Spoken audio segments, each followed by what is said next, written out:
Now, what I'm going to do with this video is to begin to explore what it really means to be a Jedi, because I think there are a lot of common misconceptions about just what they really are or actually seek to achieve. And the way I'm going to do it is by looking at the 3 lessons Luke teaches Rey in The Last Jedi, and then relating each one of those lessons to 3 main characteristics all Jedi must have. And those 3 characteristics or traits are devotion, compassion, and mindfulness.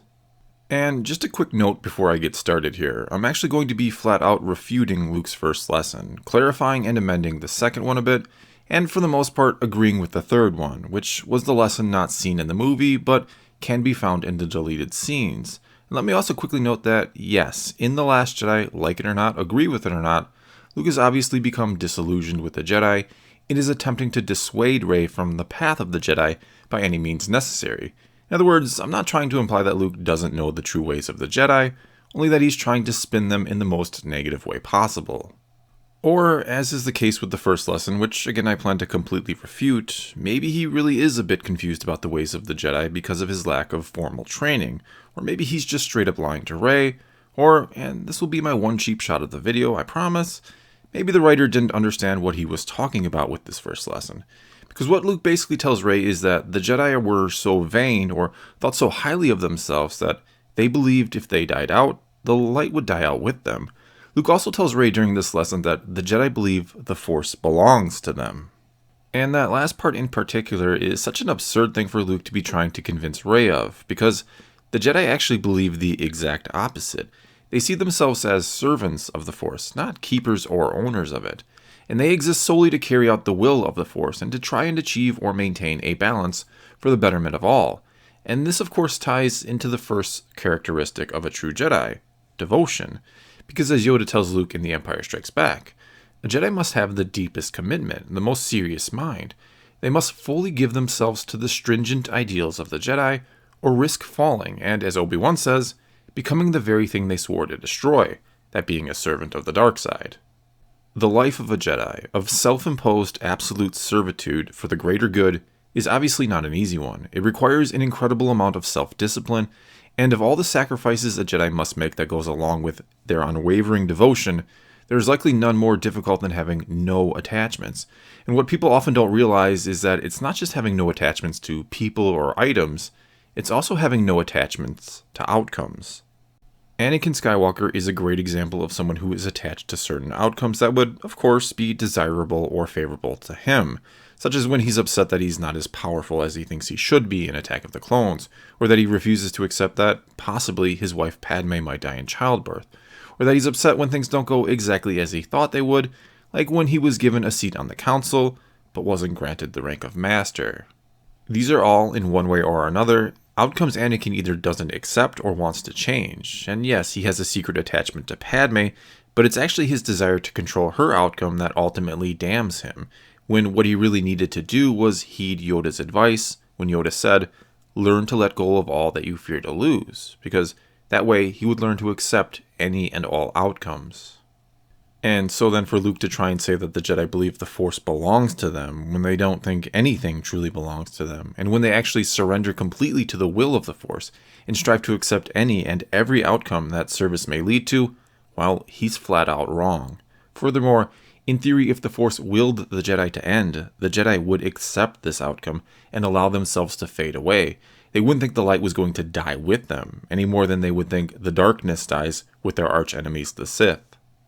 In fact, Luke even says right in The Last Jedi that the Force is made up of powerful light and powerful dark, so why would the Jedi think that if they were gone, this light would be gone too, when it's literally just part of the Force, especially when, later in the movie, Snoke even says darkness rises and light to meet it, implying, at least he knows, the existence or lack thereof of the Jedi has nothing to do with the light either existing or dying out. It's something separate entirely. And of all the things Luke says in The Last Jedi, it's hard to fathom how he could in any way, shape, or form believe this, and I can only imagine he's just doing all he can to convince Rey that the Jedi need to end. The second lesson Luke tries to teach Rey is that the legacy of the Jedi is failure, hypocrisy, and hubris, that at the height of their power they allowed a Sith Lord to rise to power and to destroy them, and well, he's not entirely wrong here, though one could certainly give a bit more credit to Palpatine and his brilliance, because it's not so much that the Jedi allowed themselves to lose or be destroyed, as it is Palpatine just outplayed and outsmarted them and used their loyalty to the Republic against them, a loyalty that shouldn't have even been as strong as it was, since, again, a Jedi should only follow the will of the Force and not the will of the Republic. But in the end, and Rey tries to point this out to Luke, but Palpatine would be defeated by a Jedi who clung to the second most important trait of a Jedi, compassion. But before I can even get into that, a couple things need to be made clear here. First, the Jedi were not at the height of their power during this time period. Maybe they were at the height of their prominence, but that certainly doesn't translate to power when you consider Mace Windu asks Yoda if they should reveal to the Senate that their ability to use the Force is diminishing. Second, it's hard to call their legacy a failure when, as Obi-Wan said in A New Hope, for 1,000 generations the Jedi Knights were the guardians of peace and justice in the Old Republic.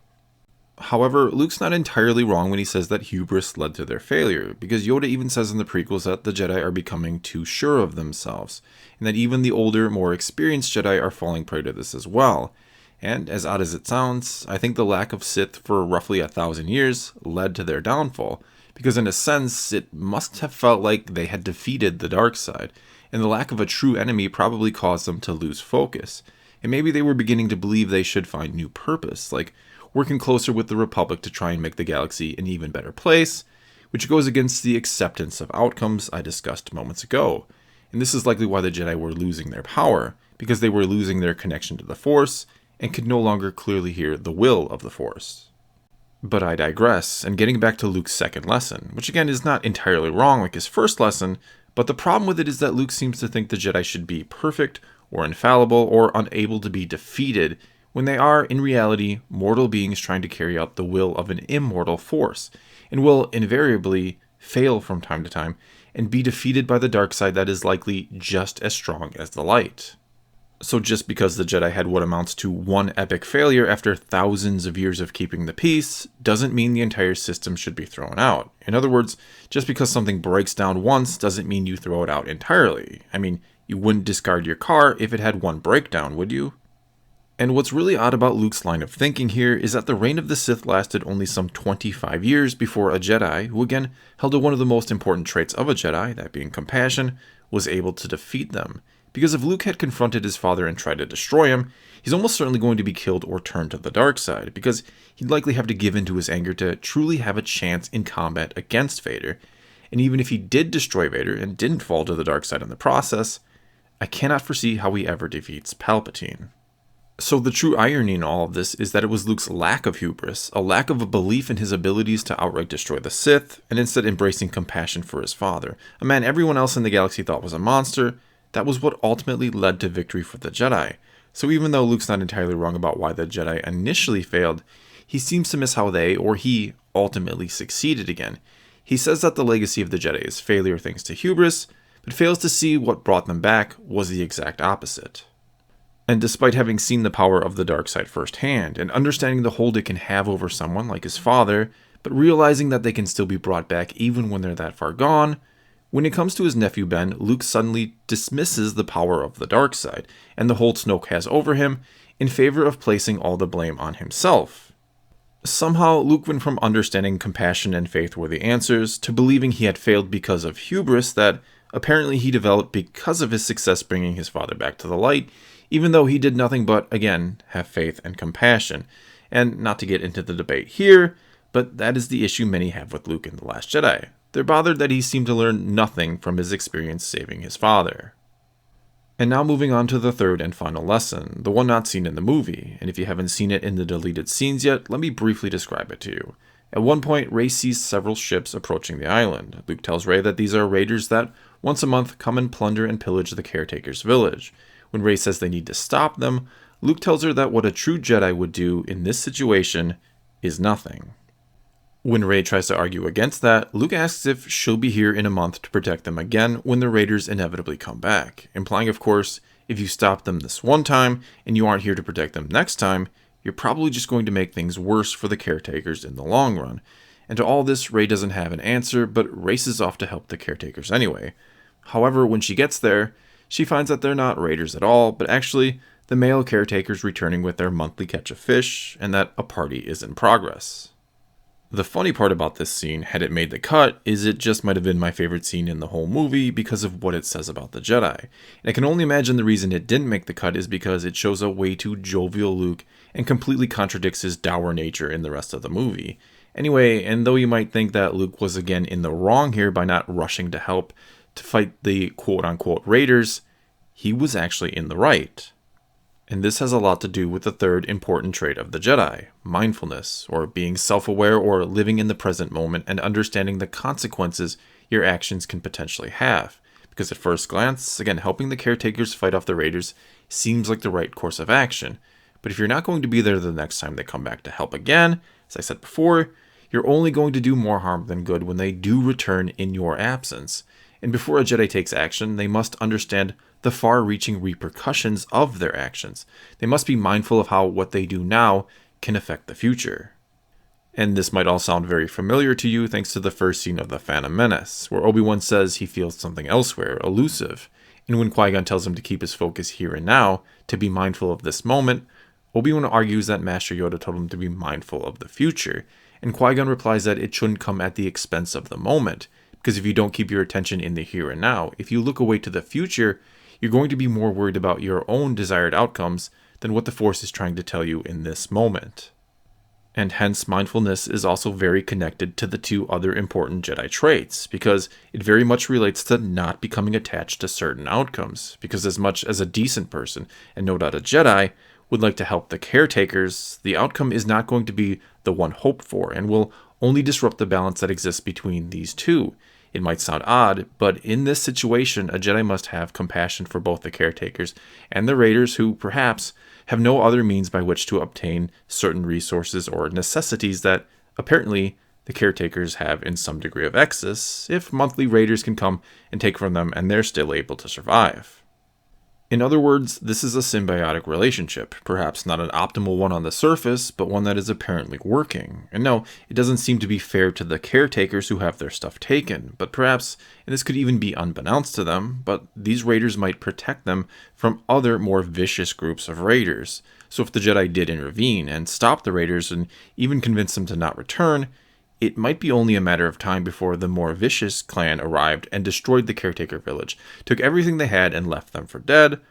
all because the Jedi wanted to do the right thing and failed to heed the will of the Force. And this is where the true purpose of the Jedi comes in, and that is to silence their mind, or to be mindful of the moment, and to listen to and heed the will of the Force, and to let it guide them so that they know when and where to act in the best interest of the balance. And this, as I've said in other videos, is why the Jedi do not cause imbalance by just existing, even in the absence of the Sith or dark side users. Because the Jedi only serve the Force and seek to achieve or maintain balance, and will not act in a way that may threaten the balance, even when it seems like the right thing to do, like protecting the caretakers from Raiders. In other words, a Jedi must be mindful. They must be able to clear their thoughts and hear the will of the Force. They must then have the compassion to carry out that will and to forego their own wants and desires in favor of serving the greater good. They must then have the devotion to continue on with this way of life, to adhere to a strict code that is in place because Jedi are not infallible and can fall to the dark side and can even fail on the whole. But that doesn't mean their way, the Jedi way,